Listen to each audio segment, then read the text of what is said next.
What's up, sultry little Scorpios? I'm Taurus Does Tarot, and I'm doing some mid-January check-ins.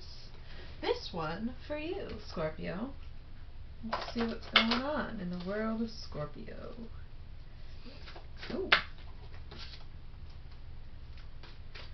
Scorpio, Scorpio, Scorpio. What is going on, Scorpio?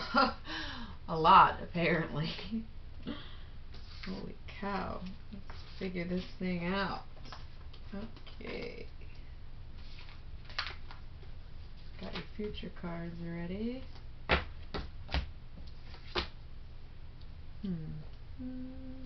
What's going on with Scorpio? Let's see how it goes.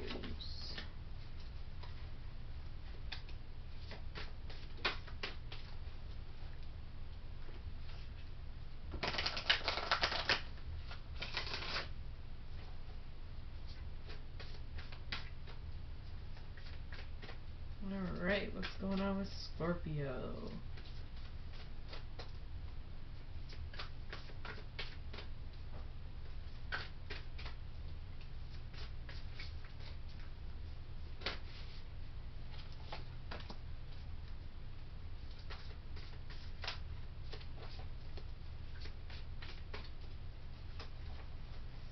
Scorpio, mid-January check-in. Taurus Does Tarot. Like, subscribe, share, comment, tell your friends, whatever you gotta do. It'd be really awesome if you did that. You might want to wait till after the reading though, because if you don't like it, you won't have anything good to say, and then I don't want you to say anything at all. Just kidding. I take criticism just as much as I take compliments. Alright. See, that's how you get Scorpio talking. Alright. Looking to get some core cards and some meditation cards. See what's going on with Scorpio. What is good with Ooh! Okay, got really far. Thanks for that. Okay, we're gonna call those your meditation cards. Gonna keep shuffling. Please don't send any cards that far. Do not appreciate that. Alright, Scorpio, what else you got for us? We need some core cards. Just want 3 cards. 3 more cards. Ooh, we got 1. And we've got 3 here. Okay. I think that was blue skulls. I don't even want to talk about it. Okay. That one there.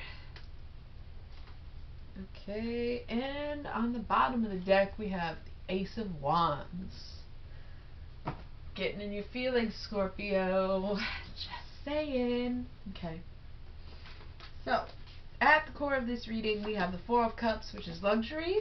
We have the Universe. And we have the Eight of Discs, which is prudence. Overall, things are going very great, Scorpio. Don't forget it either. Be grateful for the greatness, because things are going really well. Let's see what else we've got going on here, Scorpio, because you seem to be doing really well, but you might not be making the best decisions. We have the Six of Swords, which is science, right next to the Seven of Wands, which is valor. Whatever it is that you're working on, you're doing with your bravest face. Congrats. You are getting all in. You're doing the damn thing, however you want to say it. And then we do have some face down cards that we'll get to in a minute. But we have this Three of Discs, which is works, a Queen of Discs, the Emperor, the Ten of Discs, which is wealth, followed by the Eight of Swords, which is interference. Okay. So while you're kind of working things out and you're doing your thing and you've got it going on, you're also like trying to make something work where you've got this Queen energy right next to the Emperor. So I'm going to go ahead and guess that this is you and another person. And together you are financially stable, you have material things, you're physically doing great. But if something were to come and interrupt that, right, might not be so hot. You might not be at that 10 anymore. So it's just a matter of knowing why you are invested in a relationship if you're in one. It might be why you're interested in somebody if you're not in a relationship. But either way, it seems like you're thinking an awful lot about it. It's almost like you're in this situation and you know it's good, but you know that there's been some kind of like disruptive behaviors from coming from either side of the party. So you're just sort of obsessing about having this happy ending. It's lust and the sun right next to each other.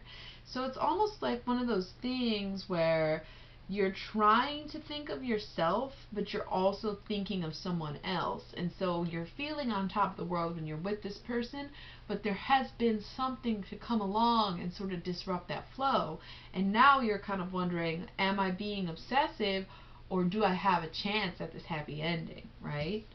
Let's see what's underneath. We've got the Princess of Swords, okay, so probably a little self-sabotage, and the Hanged Man. You're dedicated. You actually don't know which way to go. It's almost like, okay, so you're in this partnership, or you like this person, and you are doing really well with them, and they're doing really well with you, but then something comes along, and you're like, is this really worth it? But then you can't stop thinking about it, and you want this happy ending, and you might realize you are doing the sabotaging.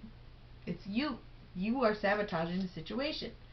But you remain dedicated to it because you know it's for the best. You know it's a good thing. You know that it's worth trying and it's worth fighting for. You know?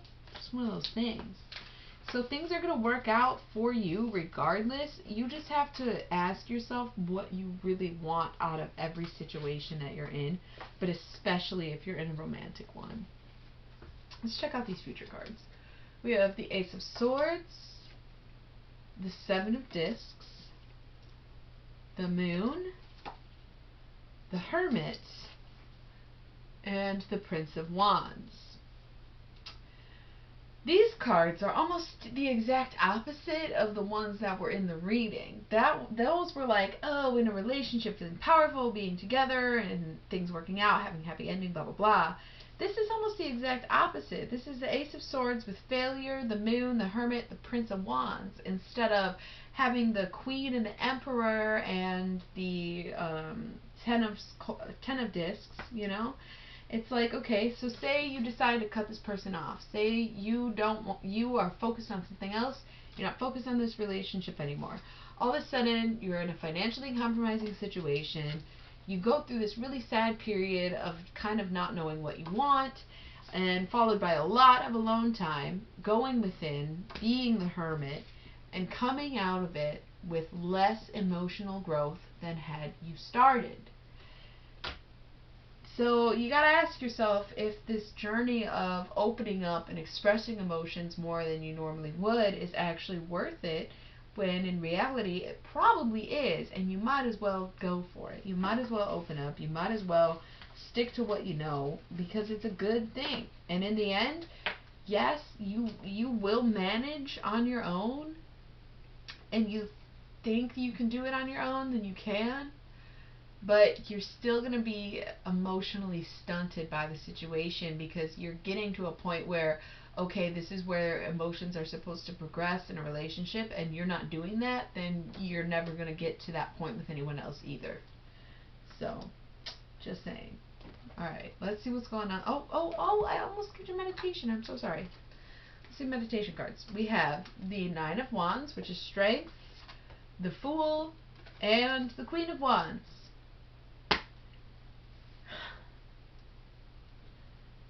Meditation, no matter how much I resist, my emotions are a journey to be experienced. Powerful shit. That was powerful. I like that one. Okay, moving on to work life. What's going on in the... Should we go with the first flip? Who is it? We're gonna do it. Nibas.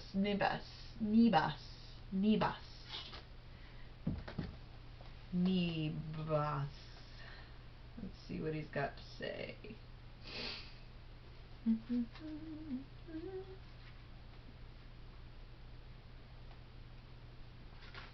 Alright.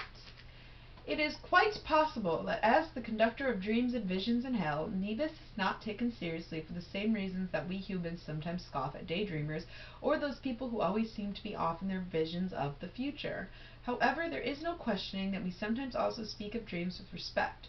People who have a dream of great things can inspire many, as can those leaders with vision.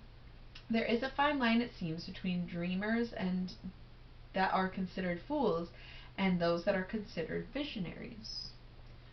Focus for dreams, both inspiring visions and relaxing daydreams, and knowing the difference between the two. So if you are at work and you're just zoned out all the time, you're daydreaming, what have you, you gotta know when it's worth the brain power and when it's like, okay, I'm getting a little too far into fantasy land. So that's all I got for you, Scorpio. Good luck with your emotional ass journey that you're going on, and I'll see you next check-in.